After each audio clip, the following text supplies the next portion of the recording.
Hello, I'm Matt James from Gene, and I'm just going to be answering some questions levelled at me from Facebookers, and I'm very pleased to answer those. I'll do my best with them. Okay, so well, thanks so much for all your questions. There's a lot of them, and some of them are really good, but all of them are really good. Okay, let's just start at the top. The first one's from Rob Roncaroni, fantastic name, and his question is, my main question is, do they plan to release the full Royal Albert Hall show and Farewell at the Astoria show? There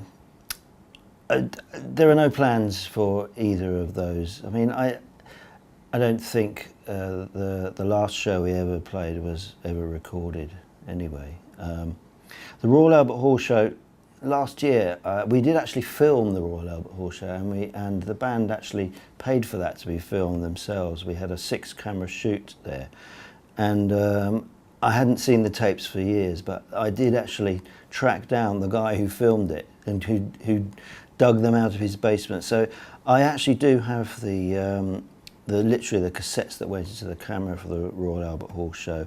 And we know that it has been recorded, you know, sound-wise. So I'm not ruling. I haven't actually looked at them, so I don't know if they'll be any good or not.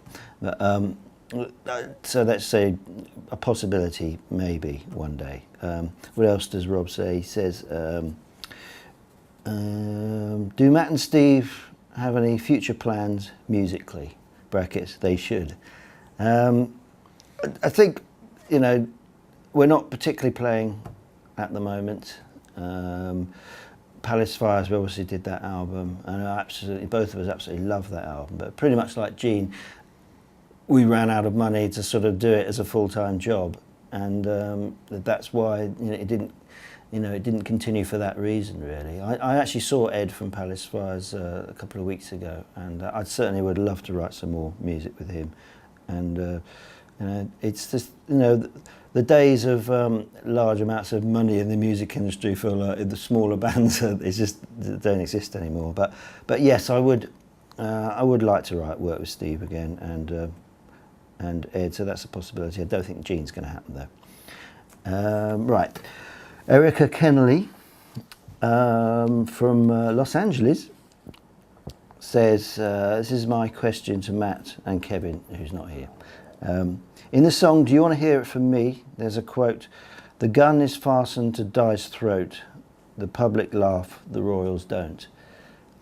Was there ever a slightest amount of regret among the band members about that lyric, considering Princess Diana was killed not long after the public, and the public's reaction was the opposite? At least it appeared the opposite from the US perspective.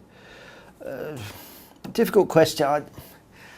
You know, I didn't write that lyric. Martin wrote that lyric, and I think, you know, none of us were fans of the royals. You know, I believe no one is royalty. You know, and I think that you got to take those lyrics not too literally. They were sort of said with his tongue quite firmly in his cheek. They're even semi-comedic, those lyrics, you know. Otherwise, he's advocating burning down Windsor Castle, and he'd have been arrested as an international terrorist, you know, if, you know, years ago, if they actually didn't see, you know, there was a, you know, slight amount of humour in those lyrics. It was unfortunate that Lady Diana was killed after that, but you know, I don't, you know, I'm not a big fan of the royal family, but it's nothing personal. I don't think they, you know, I don't have any problem with them personally. I think they actually work probably pretty hard, and I wouldn't want to be born into that family and do what they do. But in terms of a long-term institution of wealth and privilege, I think it's, you know, it's had its day, and if I was in power, I would abolish it. Watch out for the Gene reissues in 2014, 27th of January, I believe.